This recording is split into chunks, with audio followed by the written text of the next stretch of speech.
গণভোটের মধ্যে পিয়ারের প্রস্তাবকে অন্তর্ভুক্ত করতে হবে।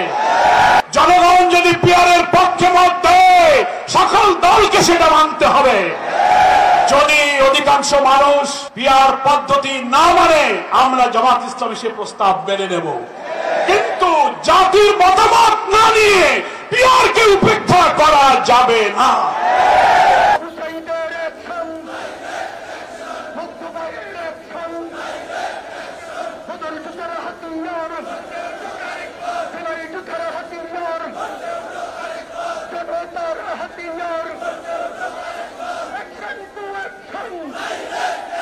সচিবালয়ের কর্মকর্তা এবং আমলারা আছেন, ইভেন আমাদের অন্তর্বর্তীকালীন সরকারি উপদেষ্টাদের মধ্য থেকে অনেকের ভূমিকা এখনো জাতির সামনে প্রস্তাবিত।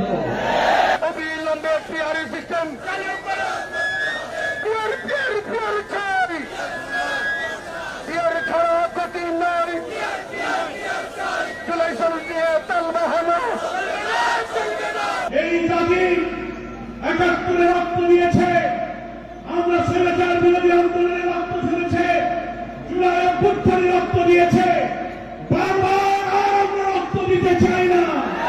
আমাদের সন্তান তরুণ সমাজ প্রায় ১৪০০ ছাত্রের জীবন দিয়ে ৩০,০০০ মানুষ আহত হয়ে আমাদেরকে যে ঋণের আওতায় আবদ্ধ করেছে। নতুন বাংলাদেশ একটি অবাধ নির্বাচনের মাধ্যমে মানবিক বাংলাদেশ তৈরি করে তাদের স্বপ্ন আমাদের পূরণ করতে হবে। অবিলম্বে জুলাই সনদ দিতে হবে, দিয়ে দাও। অবিলম্বে গণভোট প্রতিবাদের ঠিকানা, প্রশাসনের আস্তানা। পিয়ার নিয়ে তাল বাহানো, জনগণ মানবে না। পিয়ার চাই, পিয়ার ছাড়া গতি নাই। বিচার চাই। বক্তৃতার সময় শুরু বলবেন ব্যক্তির চেয়ে দল বড়, দলের চেয়ে দেশ বড়। আর যখন দেশের স্বার্থে যখন কোন ত্যাগ, কোন ছাড় এবং কোন বিষয় ঐক্যমতের প্রশ্ন আসে, তখন দলেরা নিজের স্বার্থকে বড় করে দেখলে বক্তৃতার সাথে নিজের কথার এবং কাজের কোনো মিল হবে না। জনতার কোন মার্কা আছে? বিচারের কোন মার্কা আছে? মুক্তিকামীর কোন মার্কা আছে? এই ইনসাফের কোন মার্কা আছে? এই জনতার কোন মার্কা আছে? মুক্তিকামীদের কোন মার্কা আছে?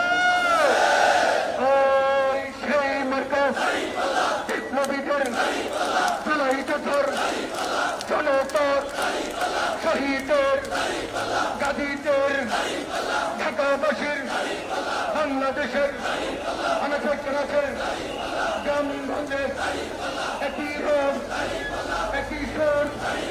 আমরা এখনো নিয়মতান্ত্রিক আন্দোলন করছি। যদি আমাদেরকে এই জনদাবিকে, জন আকাঙ্ক্ষাকে যদি উপেক্ষা করা হয়, প্রয়োজনে সচিবালয় থেকে শুরু করে প্রধান উপদেষ্টার বাসভবন থেকে শুরু করে পুরো ঢাকাকে যদি প্রয়োজন হয়, আমাদের নেতা ডক্টর শফিক সাহেব যদি বলেন, তাহলে দিনের পর দিন ঢাকা, আমরা যদি জনদুর্ভোগ এড়িয়ে আমরা ঢাকায় অবস্থান নিয়ে যদি দাবি আদায় করতে হয়, আপনারা কি তৈরি আছেন? এখনো পরিস্থিতির জন্য তৈরি থাকার উদাত্ত আহ্বান জানিয়ে এবং আজকের এই গণমিছিল সফল করার জন্য, গণমিছিলের শুরু আছে, শেষ নাই। এখন ওইদিকে তাকান, মিছিল আর মিছিল আসতেছে। এই মিছিল শেষ হবে বাংলাদেশে একটা গণতান্ত্রিক, সভ্য, মানবিক একটা রাজনীতি এবং একটি দায়িত্বশীল দলের হাতে বাংলাদেশের ক্ষমতা জনগণ দেবে। সেদিনই বাংলাদেশের মানুষ প্রতিবাদ মুক্ত হবে, সেদিনই বাংলাদেশের সত্যিকার গণতন্ত্র প্রতিষ্ঠিত হবে ইনশাআল্লাহ।